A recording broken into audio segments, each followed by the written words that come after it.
Don't look at me like that. I know I'm late. I'm a week late. Whatever. So we're here to do lockdown recap. Let's go. What's up, everybody? It's Big Love in the house or whatever. I know I'm late, but I just feel like I'm here to complete the objective. So as long as it gets done, that's all that matters. So let's talk about lockdown. Overall, the card was probably like about a 6. Um, the crowd played a big part in it being bad. And personally, I just hope that they never go back. Philly, y'all messed that up. So the only battle on the card that I didn't see when it happened or watch back was the Bill Collector battle, Bill Collector and DNA. And I only rewatched the card yesterday, so I've only watched it twice. And I didn't rewatch the JC first Suge battle again. But we'll start with that. On the first watch, I definitely gave it JC 3-0. Suge just couldn't keep up. That's just it. He just couldn't keep up. He really doesn't seem prepared, to be honest. Like, as much as he seemed like he wanted this battle, he just didn't seem as good as he's been lately. And JC had the crowd right there. So that's that. JC 3-0, Dirty Glove. The next battle that I'll talk about is Calicoe versus Twerk. I predicted Calicoe. Well, I actually didn't give a prediction for this. I predicted that I would win, and I lost. So, Calicoe came out the first round, to me, had some dry spots, but overall, for a Calicoe round, it was strong. Like, I felt very good with that. Then Twerk rapped, and he had a lot. He had the bar about poking the holes in the shoebox because it's an animal inside, and the bar about his strapped in, about the something being wrong under the hood, check engine light or warning. It was just Twerk doing what Twerk does. Like, there's no way to... Twerk is just creative player. Twerk clearly wins the first. The second round, they booed Twerk for no reason. Philly crowd, terrible. But Calicoe comes back out. He had his first round was good. I feel like his second round was equivalent. And then he had some really good bars in there. I believe this the round where he had the bar about, you rap good, but I ain't lied yet. Levels to real good time, you know. But it was good, and then he gets to a point where the crowd was reacting to his bars, and he forgets where he is. He has to start back over. The Philly crowd wasn't having it. I feel like that if they would have maybe booed a little bit the second time he ran it, like, you know, was running it back or whatever, but for them just to not let him finish, that's what I mean about the crowd. Like, boo was boo worthy, but at least let the people finish their stuff. You know what I'm saying? They came here to rap. Like, didn't you spend money to see somebody rap? Why are you booing it to the point where they can't even finish? And then Twerk rapped, and they booed him for something. I don't even remember the bar, but it wasn't even worth it to boo. At first, in that round, he acted like he didn't care about the boo or whatever the case, but that round is debatable. I feel like the boo for Calicoe was kind of warranted because he did have to go so far back, so you can edge it to Twerk, because his boo really doesn't count because they were booing for nothing. The third round, Calicoe forgets his material and started to freestyle around off of Instagram, and what made it bad was that at first Twerk starts to kind of mouth it with him. And I was just like, wow. Like, I didn't realize it at first what it was. At first, I thought he picked it up, you know, his momentum back and was going or whatever. And then I was on Twitter, so people started saying it. But then right at the end of the round, Calicoe Twerk goes, they're going to kill him on Twitter because he rapped that on Instagram. So I was like, wow. So basically, Twerk raps, they boo him again. He actually got mad this time at the crowd, and it was kind of warranted because for what? What are y'all booing for? You know what I mean? All of his material wasn't super fire. I feel like some of it was going over his, but it was good. It was still Twerk. Like, I feel like most crowds would have appreciated Twerk's end of things. And I feel like they were so harsh that it kind of messed Calicoe up to a point. And then Twerk brought out T-Top. So that round, I lost this battle. You know, I lost this battle. I wish this battle was somewhere else, to be honest, because it was a letdown. Next battle I'll talk about, K-Shine versus Reed. K-Shine, to me, won all 3 rounds. Sorry, Dre. But I'll say this, like in the first round, Reed had really good bars, and the B2K bar, like, that's what I meant. Remember the 1994 reference? What are you rapping about B2K for? You know? Anyway, he had like flow changes and all of that stuff, and I feel like it was good. Like, it showed real good potential, but K-Shine is just a different level of performer. It's not easy to compete against somebody who moves the way he does. He's just so fun to watch. To me, he won every round.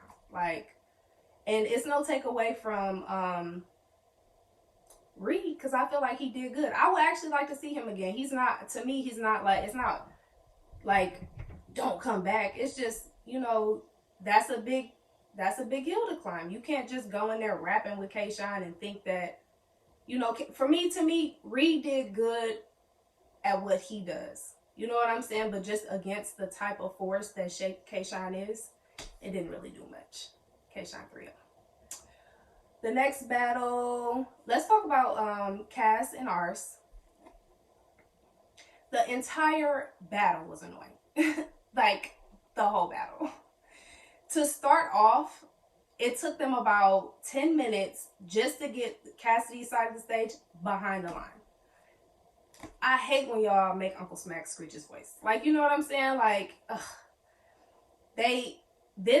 After 10 minutes of us having to wait for the battle to even get to the coin toss, immediately Cassidy is mad because Ars calls tails. Like, it just, then that turned into a whole argument. It just was so much. They both rapped for so long. They rapped for so long. It was just like, shut up. Oh my goodness. Gillie the Kid was standing up there behind Cassidy while he was rapping, like, why am I here? Like, why are we here? It wasn't good. Like, it wasn't good at all. Cassidy has a lot more bars that you would quote for being bad than being good. It just wasn't a good battle.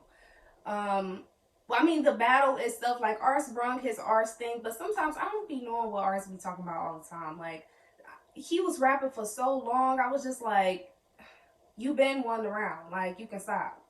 Like, you can really stop. Then he touched Cassidy while he was rapping. That almost caused the fight. Now, Uncle Smack, please. Like, Uncle Smack screeching. Like, it's just, like, relax. Like, it just was too much. I hate battles that have a whole lot like that. Like, to me, sometimes in the past when Lux has battled, that has been the tone. Like, it's just so much extra things going on around or during the battle. It just ruins the battle for me. The battle doesn't have much rewatch value to me personally, you know. And also, by the way, Calicoe kicked Lux's ass. That's it. That's the bar. So last battle of the night was I'm not going in order, but the last battle I'll talk about is the Tay Roc versus Geechee battle. That was like battle of the night. And I called it for Tay Roc, and I feel like Tay Rock won. And I'm going to, before you, I'm not being biased. Relax. Relax. Jeez, y'all always yelling. Relax. Relax. So, the reason I'm calling it 2-1 for Rock is because, so I feel like Rock's first round, let me see, because I had put some of the bars. Like, what did Rock have going on?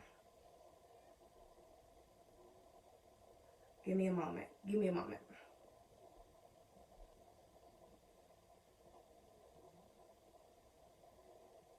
Okay. The whole he's not a fan of Uber. Would he use a Lyft? Shotgun size of a vacuum. That shit a Hoover Crip. I put a whole lot of the silencer on the Glock for you, shots for you, pat, pat, pat, sound like a pan full of hot oil. Nitty run up, push rum to the side. I want vodka. He had a lot. I feel like he had a lot. He had a lot of good bars in his first. And against probably 90% of his competition, he probably would have won. But then Geechee raps, and Geechee does what Geechee does well, but he uses this angle. I feel like this is a perfect example of why angles matter, or why personals can win a battle or win a round. Because Geechee could have used his same real talk to anybody. You know what I'm saying? And it works. But when you putting it up against, so if Geechee would have had just a round like that, but without the angle, and then you up against Rock's round, it's way more debatable. But now you add the angle, and then the fact that Geechee executed it perfectly, and now you have Geechee 1-0 in the first. And it was good. Like the whole, everything, Geechee, I'm not even going to quote Geechee's bars, because we'll be here all night. Just the way he did it, the way he flipped the use up, the way he flipped that, it was perfect. He did it great. He took how he raps and the things he raps about and was able to talk to Rock a certain kind of way, and it hit. I feel like from there forward, Geechee set the bar so high that it was hard to live up to that first round. But I feel like Rock's second was, as far as performance and like bars and everything, it was perfect. Like it matched. So I feel like in the second, I edged it to Rock. I feel like Geechee kind of has some little word stumbles in the front, and like, you know, sometimes whatever. I don't know if it's because his mouth was dry or if he was kind of stumbling over his bars or whatever. Rock had like a little moment too where he misplaced some words, but I edged that round to Rock. I put the bars down. I'm not gonna do all that, but I gave that to Rock. Then in the third, Rock still, I feel like his rounds are, you know, I feel like the first round overall in the battle was so crazy that all the second, you know, the rest probably don't seem as crazy to people. But to me, I was like satisfied for the whole battle. Nonetheless, I feel like Rock stayed consistent each round, whereas Geechee's first was incredible, and then his second was good, and his third wasn't as good, but it was okay. So I feel like in the third, y'all can say that Rock didn't win his round because of the boo, but that boo doesn't count. You know what I mean? It doesn't count. Like, they booed him because of the situation. I feel like, and that's another thing where they just wouldn't let him get through it. If they would have just booed because the bar was bad, understandable. But you're booing just because he's calling out Cassidy and y'all in Philly. Boo him the first time, maybe even kind of boo him the second time. But at that point, crowds should shut up and let them get through their rounds. Geechee's third was still really good, but I feel like without that boo, people wouldn't be trying to give it to Geechee. So to me, Rock 2-1. But call it bias, call it what you want, but I feel like I'm fair. And Geechee's first round was incredible. And the first time I watched it, I really at first was like, it seemed like Rock might have edged that. But on the watch back, I was like, no, there's no way. There's no way. But I feel like overall the card was like a 6. To me, out of the Rock battle and the Geechee battle, I got what I wanted. The Calico battle was a letdown, but JC still, you know, held it up for us. Dirty Glove. This video longer than I want it to be, so I'm gonna cut it here. I know I'm late. I know. I'm gonna try to be better. But, you know, thank y'all. I appreciate y'all for watching.